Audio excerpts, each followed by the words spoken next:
Yang kedua adalah ini kakak saya yang luar biasa hebat juga ya, jadi Profesor Dr. Yudi Mulyana Hidayat. Mohon ditampilkan CV-nya, panitia. Ini adalah kakak saya dari Bandung ya. Yang pertama adalah kakak saya dari Surabaya, luar biasa. Jadi Dokter Profesor Yudi ya. Ini yang belum tampil ya kelihatannya ya. Bisa ditampilkan? Oke. Baik, saya bacakan secara lengkap. Nama lengkap adalah Profesor Dr. Yudi Mulyana Hidayat, SPG Konsultan Onkologi, Diploma MAS ya. Beliau merupakan tentu ya sudah tidak asing lagi bagi kita. Beliau itu menjabat saat ini dekan dari Fakultas Kedokteran Universitas Padjadjaran Bandung ya sejak tahun ini ya. Kemudian beliau juga menyelesaikan program studi ilmu kedokteran umum di FK Unpad Bandung juga tahun 1949, sudah lama ya Prof ya. Kemudian sebagai menyelesaikan dokter spesialis obgyn juga di Fakultas Kedokteran yang sama Universitas Padjadjaran Bandung di tahun 1998. Beberapa program diploma juga beliau sudah menyelesaikan di The Global Open University of New Delhi, India di tahun 2008 tentang minimal access surgery dan juga sebagai konsultan onkologi ginekologi di tahun 2011 ya. Dan beliau juga menyelesaikan program doktor ilmu kedokteran, program pasca sarjana Universitas Padjadjaran Bandung tahun 2013. Dia setia banget dengan Bandung nih ya beliau ya. Jadi saya tidak perlu bacakan prestasi-prestasi beliau yang luar biasa. Jadi profesor cepat sekali nih Prof Yudi. Jadi untuk saat ini yang paling penting adalah saya bacakan juga beliau adalah pimpinan anggota subkomite kredensial ya dan Litbang SDM RSUP Dr. Hasan Sadikin juga merupakan sekretaris tim koordinasi program pendidikan dokter spesialis ya. Jadi untuk waktu yang berikutnya akan saya sediakan untuk Prof Yudi untuk memaparkan tentang peran layanan primer dalam penapisan kanker serviks ya. Jadi ini akan menjadi suatu link yang tidak terpisahkan dari apa yang sudah dipaparkan oleh Dr. Brahmana. Saya rasa sudah ada pertanyaan yang hadir di chat, tapi saya rasa sudah ada jawaban tadi dengan apa yang dipaparkan Dr. Brahmana atas pertanyaan ini. Silakan Prof Yudi, waktu 20 hingga 25 menit. Monggo. Terima kasih Bu Sekjen Dr. Taufan. Yang saya hormati Ketua ID, Dr. Daeng, Ketua PP Pogi, Dr. Ari, dan Ketua Hogi, Dr. Brahmana. Alhamdulillah Dr. Taufan tadi sudah disampaikan oleh Dr. Brahmana banyak sekali, jadi saya nggak tinggal sedikit aja nih menyampaikan ya. Ya, ya, monggo, silakan. Saya slide share ya, slide share.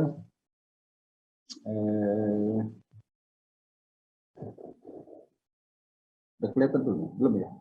Udah kelihatan belum ya? Ya, sudah, tinggal di slideshow ya. Oke, jadi saya menyampaikan ini, memang slide ini sebetulnya akan saya keluarkan nanti pada tanggal 31, tapi sebagian saya keluarkan di sini aja ya. Jadi tadi sudah disampaikan oleh Dr. Brahmana tentang bagaimana cara upaya lah ya mendeteksi sehingga dia bisa mencegah kejadian kanker serviks ya. Nah, kita tahu persis bagaimana sih pelayanan atau peran dari layanan primer ya dalam upaya untuk pencegahan kanker serviks. Kita tahu persis bahwa kanker serviks ini salah satu penyebab kematian di dunia ya. Kemarin kita baru launching ya tentang Hari Kanker Sedunia tanggal 4 Februari ya, Dr. Brahmana. Kalau kita lihat di situ bahwa dunia global jelas menyampaikan misalkan ada 20 juta kasus yang terdiagnosa, 10 juta itu pasti meninggal. Artinya 50% ya, pasien kanker, ya dia baik serviks atau yang lainnya, ya, itu meninggal gitu. Nah sekarang yang jadi problem, yang meninggal di mana yang banyak? Itu di negaranya Dr. Taufan. Gitu. Kalau di negara saya di Amerika nggak kurang gitu ya. Artinya ada gap gitu. Makanya Hari Kanker Sedunia itu close the care gap gitu, di antara negara yang maju sama negara yang berkembang ya. Dengan menutup kesenjangan ini, bagaimana upayanya? Gitu. Tadi Dr. Brahmana sudah menyampaikan, kita lihat aja, kita diskusikan ya. Terutama kalau kita berbicara kanker pada perempuan, ginekologi, itu payudara, kanker serviks itu yang sangat tinggi kasus atau insidensinya. Nah, artinya kita lihat lagi. Sekarang jumlah kasus kanker serviks jadi di Indonesia ya. Hebat Indonesia ini, negara Dr. Taufan ini. Kalau kita di dunia ini rankingnya ranking ke-8 gitu. Di Asia Tenggara kita nomor 1 gitu ya. Asia nomor 4 ya. Kira-kira di bawahnya siapa nih negara-negara yang tidak maju Asia gitu. Kalau Asia Tenggara udahlah kita kalah dengan Filipina ya, kalah dengan malah Vietnam aja kita sudah kalah gitu ya. Dengan kasus begitu tinggi 2.300 kasus, prevalensinya sekian kan gitu ya. Padahal kita katanya negara yang besar, negara kuat, tapi ya ternyata dari segi penyakit yang kuatnya ya nomor 1 penyakit dan sebagainya. Kita bandingkan sekarang mortalitas ya, kanker serviks ya sama ovarium yang banyak ya. Kanker serviks di dunia dengan kanker serviks di Indonesia kurang lebih angka kejadian dan kematiannya sama. Artinya apa? Indonesia betul-betul negara yang masih belum mampu menata laksana penderita kanker di Indonesia dengan cara yang sangat ideal dan optimal. Kenapa begitu? Ya kalau kita lihat ya, ini dulu ya, setiap 2 menit dunia 1 wanita meninggal karena kanker serviks. Jadi kalau Dr. Brahmana tadi bicara 20 menit, sudah 10 orang tuh dicuekin sama Dr. Brahmana tuh meninggal. Ya. Terus kemudian kalau di Indonesia 2 jam, setiap jam wanita meninggal. Pertemuan kita berapa jam nih, Dr. Taufan? Kita sudah menerantarkan 2 orang, 1 orang meninggal dunia karena kita bicara di sini. Karena kanker, tapi belum konsen pemerintah nih. Artinya konsen sudah, tapi belum optimal dalam konsentrasi itu. Padahal kalau kita berbicara kanker yang menyerang pada perempuan, ini sekarang trennya sudah menuju pada usia yang lebih rendah, 35 tahun. Waktu dulu, zaman kita sekolah, Dr. Brahmana sekolah, screening kanker serviks dimulai pada usia 35 tahun. Sekarang telat. Orang sudah usia 25 tahun sudah kanker serviks stadium 2B. Artinya virus human papillomavirus sudah masuk jauh sebelumnya. Ya kita jangan menutup mata. Premarital sexual intercourse itu sangat penting. Artinya pertama kali hubungan seksual yang dilakukan di situ virus sudah masuk. Makanya sekarang kita mempunyai kebijakan 2 tahun sesudah aktif seksual segera dilakukan screening karena kita tahu persis sekarang sudah menuju ke arah yang lebih mudah. Kemudian kalau diserang kanker serviks atau kanker yang lain pun ya ginekologi, berarti apa? Fungsi reproduksi dari yang bersangkutan jelas akan turun. Bayangkan kalau kanker serviks, kalau rahimnya tidak diangkat seperti apa? Ya, walaupun bisa dilakukan trachelektomi, tapi seperti apa fungsi reproduksinya? Jauh akan lebih turun. Sehingga kesempatan untuk memiliki anak lagi bagi wanita-wanita Indonesia, karena memang kita banyak kanker serviks ini menyerang pada low parity dan young woman gitu, artinya itu betul fungsi reproduksi betul harus dipertahankan dengan baik. Kemudian lagi kalau misalkan dia punya anak masih kecil-kecil, bagaimana kebutuhan kasih sayang pada anak yang dilahirkan pada wanita-wanita dengan kanker serviks? Pembiayaan tentunya lebih besar. Ya. Pada kasus-kasus tadi disampaikan Dr. Brahmana, ternyata kasus kanker serviks ini lebih banyak persentasenya pada advanced stage dibanding yang kita harapkan bukan kanker yang datang harusnya, pre-cancer. Itulah nanti kita bahas peranan layanan primer untuk mencegah ini semuanya. Nah, kalau kita bicara kanker, baik serviks maupun kanker, itu mulai upaya diagnostik, operasi, kemoterapi, radioterapi, dan sebagainya, termasuk imunoterapi. Ini kan mahal. Ya. Berapa orang datang ke Singapura bisa jual mobil, jual rumah, dan sebagainya untuk berobat. Tapi yang kita inginkan sebetulnya upaya diagnostik. Diagnostik bukan ke arah kanker saja di layanan primer, nanti diagnostik pada pre-cancer lah di sini harus ditegakkan dengan baik. ya pada teman-teman di layanan primer. Nah, kalau kita bicara kenapa di Indonesia gitu ya masih belum optimal, memang kita masih mengakui lah ada keterbatasan sumber daya tenaga kesehatan, ya. Terus kemudian distribusi dokternya, tentu di sini SPOG yang bisa mengayomi nanti teman-teman dokter umum di layanan primer, ya. Pelayanan berkualitas mulai dari tingkat bawah di layanan primer sampai ke tersier ya di rumah sakit belum tersebar. Ya. Keterlambatan diagnosis sehingga terjadi. Tambah lagi pada pasien-pasien di kanker ginekologi di Indonesia khususnya itu banyak pada status sosial ekonomi yang rendah, sehingga keterbatasan sarana dan prasarana dari pemerintah pun belum begitu optimal di dalam memperhatikan ini. Ya.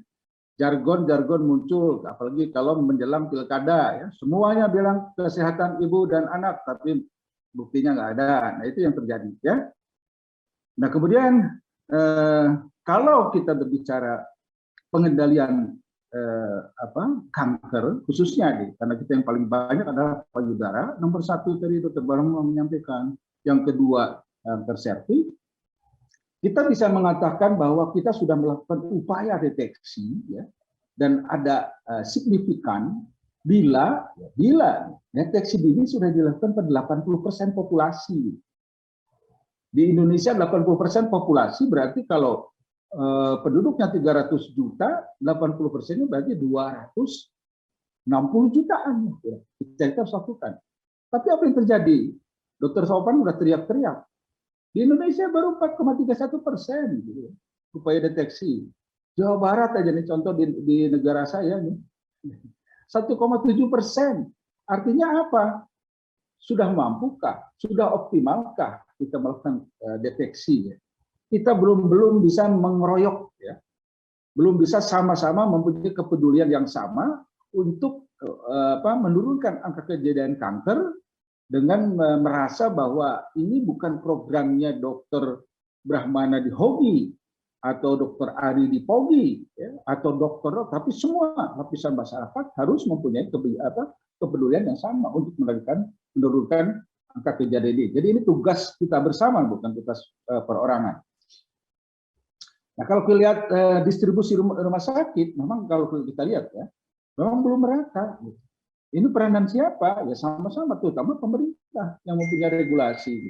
Ya, jadi bayangkan saja, Indonesia kita mempunyai berapa Dr. Brahma? 121 atau Dr. Tovan kita tuh sekarang? 100 ya, 121. Satu meninggal, ya, satu berpulang jadi 121 Prof. Yudi. Awal 122. Nah, 121 dengan 490 rumah sakit tipe A, bayangkan. Itu di Indonesia. Belum lagi sebarannya nggak betul. Di Jawa Barat saja 77 rumah sakit, ya. Maaf, tipe A, kita tipe A sebetulnya cuma 1 rumah sakit, tipe B yang banyak, ya. 1 di rumah sakit tipe A, 2 ya, yang lainnya tipe B itu cuma 12. Artinya apa? Kalau berbicara tenaga subspesialis jelas rendah. Artinya apa? Kemampuannya terbatas. Makanya sekarang teman-teman di layanan primer harus meningkatkan diri kemampuan untuk melakukan upaya prevensi dan sebagainya. Ya. Nah, dengan dasar pemikiran itu, tingginya morbiditas, tingginya mortalitas, berarti pelayanan kanker karena belum optimal, ya kita harus tingkatkan. Mungkin inilah konsep akademik sistem ya. Di beberapa tempat ya untuk terutama mempunyai tujuan lah untuk meningkatkan peranan pelayanan di layanan primer ya. Kira-kira apa yang bisa dilakukan nanti ya, karena kita tahu persis ya bahwa di dalam pencegahan kanker serviks tadi sudah disampaikan oleh Dr. Brahmana adalah upaya promotif, preventif, kuratif, dan rehabilitatif. Terutama di sini adalah promotif dan preventifnya gitu, di layanan primer. Karena kita sadari betul ya, sekarang konsep ya sebetulnya, kalau kita berbicara rumah sakit itu salah kaprah sebetulnya ya, harusnya rumah sehat. Gitu. Kita berbicara tuh konsepnya sehat bukan sakit. Tapi karena selama ini memang dibutuhkan ada kuratif sakit ya, tapi promotif dan preventifnya belum berkembang dengan demikian. Oleh karena itu, Di dalam upaya itu, ini session yang cukup baik ya, pada kanker serviks ini ada upaya pencegahan baik primer tadi disampaikan oleh Dr. Brahmana dan sekunder di layanan primer. Dan ini harus bisa dilakukan oleh teman-teman dokter umum di layanan primer. Nah, contoh lain ini kalau di Jawa Barat kita sudah bagi beberapa regional sebagai nantinya pusat rujukan. Mungkin di Jawa Timur juga ada pusat rumah sakit, pusat-pusat rujukan. Jadi artinya supaya teman-teman dokter umum ketika melakukan layanan di layanan primer melakukan screening, kemana dia harus merujuk? Nah ini tempatnya. Ini sudah dikembangkan oleh Dr. Ali. Ya, Dr. Ali Budi sangat concern terhadap kegiatan ini, sehingga kalau ini saya nggak usah cerita lagi. Ini pun sama, saya nggak cerita kan Dr. Brahmana. Coba bayangkan, teman-teman sekalian, ini gambar fenomena yang dikeluarkan oleh Prof. Farid Aziz, guru saya, ya, bagaimana seorang wanita kanker dengan hamil kurang lebih 16 minggu. Pertanyaan kita, kalau ada kasus seperti ini, pilih operasi kanker serviks untuk menyelamatkan ibunya, tapi bayinya meninggal, atau pilih bayinya suruh hidup dulu, tapi ibunya meninggal. Pilih yang mana? Kalau Dokter Brahmana atau saya mungkin pilih bayinya hidup. Gitu. Kalau ibunya bisa cari lagi gitu Dokter Brahmana. Ya, oke. Jadi artinya di dalam pencegahan kanker serviks kita tahu persis ya. Yang paling utama karena virus ini kan masuk melalui mikrolesi yang ada di dalam mulut rahim. Sehingga dijaga dong wanita ini harus sehat. Nah, jangan sampai virus masuk ke dalam mulut sel serviks akibat adanya lesi di mulut rahim, sehingga dijadikan tempat yang baik untuk virus berkembang biak, ya, replikasi di situ. Ini sudah disampaikan Dr. Brahmana. Hanya di sini yang ingin saya sampaikan, kalau mulut rahimnya mulus seperti ini, virus tidak bisa masuk. Ya. Tapi kalau mulut rahim yang banyak sekali infeksi, cervicitis dan sebagainya, ini ada port di entry atau tempat masuknya virus dengan mudah. Dan kita tahu persis perjalanan kanker serviks itu lama. Artinya kalau lama ada waktu untuk mencegahnya. Sehingga apa yang kita lakukan di layanan primer untuk penanggulangan kanker serviks ini, jadi dulu pernah dikeluarkan rekomendasi HOGI. Setiap pemeriksaan ginekologi oleh siapapun harus dilakukan tes IPA. Intinya tadi disampaikan Dr. Brahmana. Jangan mentang-mentang ada alat yang sophisticated, USG gitu. Orang pakai USG saja. Lupa pemeriksaan sederhana. Padahal kanker serviks cukup dilihat mulut serviksnya seperti apa, kita bisa mendiagnosa, tambah lagi dengan pemeriksaan tes IPA. Kita bisa menemukan lebih awal kasus-kasus yang mengarah pada kanker serviks. Nah, tadi disampaikan juga. Jadi primary prevention, ya, primary prevention itu apa saja? Pertama, yang paling utama adalah penyuluhan, ya, penyuluhan kesehatan, terutama pada daerah higiene kewanitaan, agar mencegah jangan sampai terjadi cervicitis berulang terus, ya, sehingga ada jendela untuk masuk virus. Yang kedua, primary prevention apa? Vaksinasi tentunya. Jadi untuk mencegah supaya si sel serviks tidak diserang oleh virus. Ya. Nah sekarang karena sulit, kadang-kala virus ini dengan kontak seksualnya tidak bisa dihindari, ya kedua deteksi dong. Deteksi, jadi upaya secondary prevention dengan mendeteksi ada sel yang sudah terinfeksi dan ada tanda-tanda abnormal di situ. Nanti dengan pap smear, dengan IVA test, ada kolposcopy dan sebagainya. Nah, ini sudah disampaikan Dr. Brahmana ya. Nah, jadi ada yang sederhana, pap smear, IVA test, ginoskopi. Sekarang kan bisa nih dokter-dokter. Nanti saya akan kasih tahu penelitian Dr. Ali ini dengan temannya dari Telkom University sudah lumayan inovasinya ya. Oke, jadi ginoskopi. Nah, IVA test kan gampang. Tadi saya sampaikan Dr. Brahmana ya. Nah, bisa langsung melihat. Ya. Kolposcopy ada fasilitas. Nah, satu lagi, nah ini inovasi yang dikembangkan oleh Dr. Ali dan kawan-kawan ya, IVANet. Untuk ovarium ada Ovasec. Untuk TTG karena kami banyak TTG ada quick test TTG. Apa itu IVANet? Nah, ini ya. Tadi disampaikan. Jadi teman-teman di layanan primer bisa melakukan pemeriksaan IPA, kita latih ya, dengan aplikasi IPA, kemudian dimasukkan ke aplikasi ini, nanti ada dokter ahli dan kawan-kawan akan memberikan bantuan kesimpulan, oh ini IPA positif, ini IPA negatif. Di seluruh Jawa Barat sedang kita terapkan, terutama di Kabupaten Badung. Nah ini mudah-mudahan nanti bisa diimplementasikan di seluruh Indonesia, ya. Nah ini ya, jadi artinya kita bisa, ovarium pun sama, kita sedang melihat karena kita tahu persis kanker ovarium tidak mempunyai screeningnya susah, gitu ya. Sehingga supaya ini kita cari aplikasi yang bisa mendeteksi semua kanker ovarium pada stadium awal, termasuk TTG. Demikian Dr. Tova, yang jelas bahwa strategi membangun jejaring pelayanan kanker pada perempuan di Indonesia, tampaknya konsep academic system bisa diterapkan di berbagai tempat ya, untuk menurunkan morbiditas, mortalitas, serta meningkatkan harapan dan kualitas hidup perempuan. Demikian, terima kasih. Wassalamualaikum warahmatullahi wabarakatuh.